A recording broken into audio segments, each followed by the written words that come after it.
So, today's lecture, we're going to examine language and meaning. I always find this really fascinating because, as we've discussed, language is the core component to how we communicate.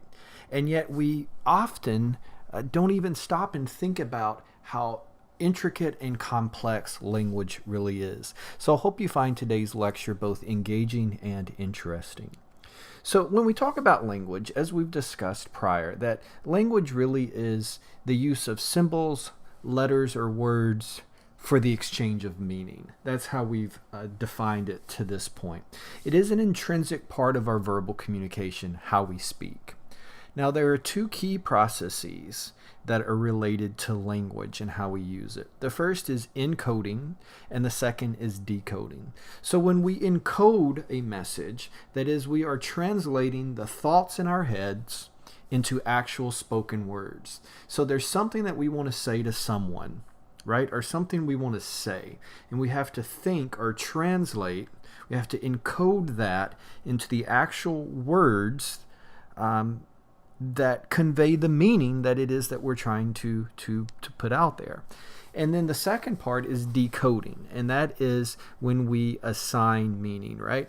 And that is based off of our prior experiences, that is based off of our culture, that is based off of how we define certain words, right? We're going to assign meaning based off of our understanding of what a specific word or symbol means, right? And we've talked about this. It's really fascinating. There's three key rules that we use in language. We don't often think about this, but we do follow these rules. There's a semantic rule, a syntactic rule, and a pragmatic rule. Now that can sound pretty complex when you just say those words, but if we break it down, it's really simple. So semantic, really, it means meaning. What does a word mean? Right? So when we look at semantics, every time you see a word on a piece of paper, you assign meaning to that, right? So you have to decide what the meaning of that word is. So you decode it, right? So that's semantics. What does a word actually mean? Syntactic, that is how we arrange words in sentences, how we arrange words in our communication. So for instance, the following two sentences are the same words, but they're arranged differently. And because of the arrangement being different, they have very different meanings, right? I am ready for the test. Am I ready for the test? Right? One is a fact, comes across as a fact. I'm ready for the test. The other comes across as a question. Am I ready for the test? So the meaning is conveyed differently based off of the syntactic or the arrangement, the structure of it. And the last rule is pragmatic. And that is just refers to context, right? If you say, I'm sick and tired, ... But you don't give us any context or any additional information to convey meaning, then we can be confused. Are you sick and tired of what? Of the way someone is treating you? Are you sick and tired of having to work long hours at work and not feeling like your boss appreciates your work and your energy level? Or are you actually sick and tired, right? And so we use these three rules in our language, and they're sort of, I call these hidden rules, right? We don't communicate and think, oh, well, let me stop. What is the semantic? What is the syntactic? And what is the pragmatic underlying meaning of this conversation that I'm having with someone? No, these rules operate in the background. We don't think about them, but they're always there. Our brains, complex as they are, they decipher, they decode these three rules of language without us really even knowing that we're doing it, right? The meaning, the arrangement, and the context. So words do have meaning. We look at the semantics, right? Semantics being, again, the meaning of a word. We look at symbols. For instance, you see a stoplight. You understand because someone has told you, you have learned, you have developed the meaning of what a stoplight means over the course of time. Red means stop, green means go, and amber or yellow means get ready for a change. The light's about to change colors, right? So you all understand that's what that means. There are also, you can see the syntax or the structure and the pragmatics here as well. So the syntax being, right, green is at the bottom, yellow in the middle, and red at the top. So if a light is green and then you see it turn yellow or amber, then you know, based off of the structure of how a red light works, that the light is now going to turn red. If the light is red, you know the next color in that light is going to be green. So the structure does matter. Again, the semantics, green means go, red means stop. The pragmatics of it, if red and no traffic, then you're allowed to go. So context matters, right? You can make a right-hand turn on red in most states and most instances legally, right? So if you're at a red light and you're turning right and you look and there's no traffic coming, then you are allowed to go. So the context there is important. You can't just say, if the light's red, you can go. No, you have to be, the context has to be that you're making a right-hand turn. You also see semantics and other symbols. So here's some very common ones. A heart, when we see that, we often understand very easily that means love. The green circle here with the arrow through it means stop or not allowed. And then the symbol there with the fire on it means danger or fire, right? So we use symbols all the time. Now, language is symbolic. And what I want you to do, look around the room. Whatever room you're in right now, name off some of the things that you see. Right? Some things might invoke memories or emotions. Maybe you see a photo of you and a loved one or you and a friend around. Maybe you see a memento or a souvenir that you got on a trip. Right? So some things invoke memories and emotion, and these items, they have meaning. Right? Now imagine you're trying to communicate this with someone else. How do you do that? How do you communicate what these items mean to you, right? You need to have you have to have words to do that, right? You have to have words to describe what those items mean to you, and it's complex. And so we do this. We use words to represent these items, and we've talked about this in the sense of words have meaning. We want to dig a little bit deeper now, though, right? There's abstract words and there's concrete words. So abstract words refer to ideas or concepts that cannot be observed or touched, right? If we think about fairness, freedom, work, what does that mean, right? When you think about those three terms, what does that mean? How do you describe what fairness looks like, what freedom looks like, what work looks like? And then we have concrete words. Now, concrete words, they are things that can be perceived by the senses, right? So our sight, our smell, our hearing, touch, right? Concrete words, they minimize misunderstanding because they're concrete, right? It's easily understood. If someone says dog, right? You see a dog, you know what a dog is. If someone says a beagle, then you know what type of dog a beagle is, or you can Google it and very easily find out, but you know they're talking about a dog, right? So when we think about abstract not being concrete or tangible, think about other examples like the wind. How do you describe to someone what the wind is? Right? What is the wind? Right? We don't have a concrete or tangible definition for the wind, but we can explain how the wind feels, right? What the wind feels as it moves across our skin. We can explain how we can see wind. You can't physically see wind, but you can see the effects of wind, right? In this case, it's a sheet blowing in the wind. It could be a tree or tree leaves blowing in the wind, right? So we can express the effects of wind. Right. Now this is a little bit of a crazy video, but it does a really good job of explaining concrete and abstract nouns. And so let's watch it together.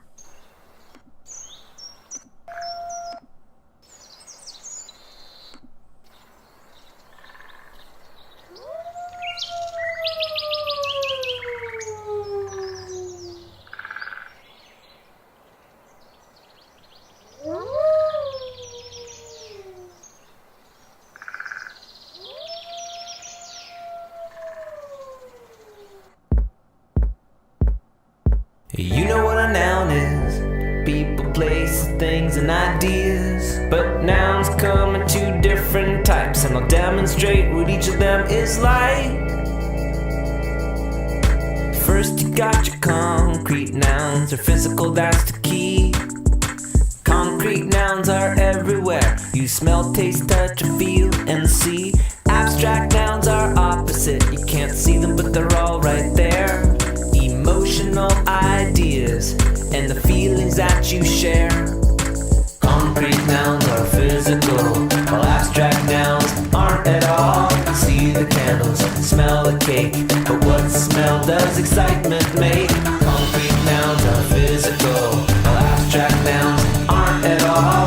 Touch the mirror, you can clearly see, but what's the taste of clarity? What's the taste of clarity? Calendar, that's a concrete noun. Year, that's an abstract noun. Clock, that's a concrete noun. Time, that's an abstract noun. Pillow, that's a concrete noun. Dream, that's an abstract noun. Bed, that's a concrete noun. Sleep, that's an abstract noun. Concrete nouns are physical, while abstract nouns aren't at all. See the bird, hear the tweet, can you touch the fear in the word he eats? Concrete nouns are physical, while abstract nouns aren't at all. You can touch the door, you can see the key, but what's the sound of privacy? Concrete nouns are physical, while abstract nouns aren't at all. You can see the monster, smell his feet, but what's the smell of bravery? What's the smell of bravery? Now, I apologize if at some time today that corny song is stuck in your head and you are singing part of it. I really do apologize. But I think that video does a really good job of highlighting the differences that we've talked about in regards to concrete nouns and abstract nouns. Now, as we move on and we look at language in more detail, language is arbitrary, and we talked a little bit about this prior also. Arbitrary just means that words, right, the actual words, are not intrinsically connected to what they represent. Right? So there is no natural likeness between a symbol and what that symbol represents. For instance, the letters cat, the letter C-A-T, don't look like a cat, right? Words may have several meanings. Table might mean a piece of furniture, or it might mean an element in a textbook, right? See table 2. Or it might be a verb meaning to end a conversation, right? Let's table this conversation until next time. So if you're in a classroom and the instructor says to you, now turn to the table on page 23, you're not going to turn around and look at a piece of furniture in the classroom, right? No, of course not, because we use context to help us determine the appropriate use of the word, right? Saying the word cat, right? Cat doesn't sound like a cat. That's not the sound a cat makes. The letters C-A-T don't look like a cat either, right? So language is arbitrary. Words are not intrinsically connected to what they represent. There is no natural likeness between a symbol and its representation. It's the meaning that we have given or assigned to something that creates the actual meaning there for those words. Language is also cultural, right? So how many of you have heard any of these phrases? Hey, that guy just budged, right? Means he cut line. They use that in Wisconsin and Minnesota. Is there a bubbler nearby? I know that's not a term you probably hear in Texas. Is there a bubbler? A bubbler means water fountain, right? You're blocking my dooryard. That's a Maine and New England expression for you're blocking the driveway, right? Or you're blocking the drive. He's just a leafer. They use that in northern New England, and it's in the locker. They use that in New Orleans. It's in the locker means it's in the boot, right? That would be the English phrase. Or it's in the trunk of the car. That would be the American phrase. So language is cultural. We also see this in terms of language and meaning, that there is a denotative meaning and there's a connotative meaning for a word. And denotative means that think of it as the dictionary-based meaning of the word, right? What does it mean? What is the general understood meaning of a word? And connotative can be the personal feelings connected to the meaning of a word, or it could be how we change things. So, for instance, let's look at these two examples. Define the word pig. So the denotative meaning would be a mammal with short legs, cloven hooves, bristly hair, and a snout used for digging. That would be a denotative meaning. But the connotative meaning is a greedy and gross person, right? You're such a pig, right? We use that to describe someone that we don't like, right? Someone who's greedy or gross. Let's look at the word lit. Now this one is much more recent in terms of language, right? Lit. For the most part, it would be the Webster's dictionary meaning, the actual meaning of the word is a past tense participle of light. So he lit the candle. However, I guarantee you guys are not using the word lit in reference to lighting of a candle, right? We now have emojis for what lit means, right? So the connotative meaning is very different now than the denotative meaning. Define the word shade, right? Ask your parents to define shade. Ask your grandparents to define shade, right? They're going to talk about shade as being something under a structure like a tree or an overhang of a building that protects you or provides refuge from the sun, right? A shade. Go stand in the shade. It'll be cooler, right? But again, you guys are probably not using the word shade with its denotative meaning, right? Here's from Jeopardy, right? Connotative meaning, shade, right? The answer to this is shade. One term for talking trash about someone is throwing this, like a big elm tree might do, throwing shade, right? So the use of language evolves, continues to evolve, and you see this in your language and how your language differs from the generation before you, from your parents, from your grandparents, right? Language continues to change between the denotative and the connotative meanings. I think this is pretty interesting, right? This is an ad off of Craigslist from someone selling his motorcycle.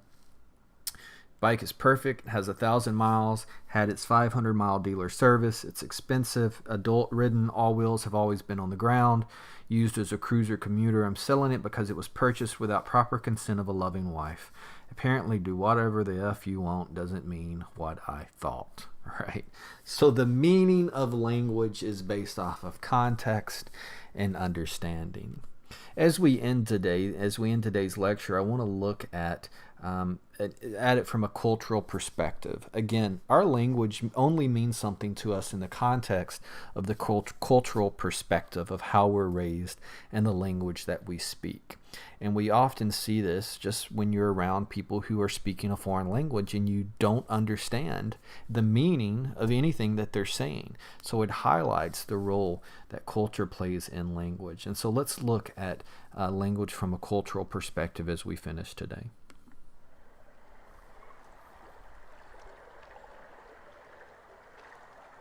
Utepils it's a beer that you drink outside. For many people, Utepils is something you do in summer, and since people long for summer, they will try to have Utepils before it's really warm outside. Hygge is describing a cozy or comfortable situation in a social context. For example, when spending time with good friends or family. If I'm alone, someone might ask me, "Hygger du dig?" to make sure that I'm still having a good time. Hyggelig is used by everybody and it's never out of fashion. Okay, abbiocco is an Italian word that means becoming tired after a meal, especially after a serious Italian meal. And if you go to Italy between 2 and 4 in the afternoon, many people are gonna be in abbiocco. I really like this Spanish word we have. It's sobremesa, which actually refers to this nice time a family would spend after lunch, still sitting in the table and holding an interesting conversation. At the end, it ends up referring to all this time happening after lunch. In Spain, that is something between 3 and 5. Even the TV shows at this time of the day are called, for example, películas de sobremesa. Verschlimmbessern. That means that you try to make something better and it gets worse. So we have the word desenrascanço, that means to basically to improvise a solution at the last minute. You get it done and you do it well. Mångata. It's a Swedish word that basically means the reflection of the moon in water. It's a very old word that's not frequently used and was introduced by August Strindberg, a very famous author. Literally, it translates to moon road.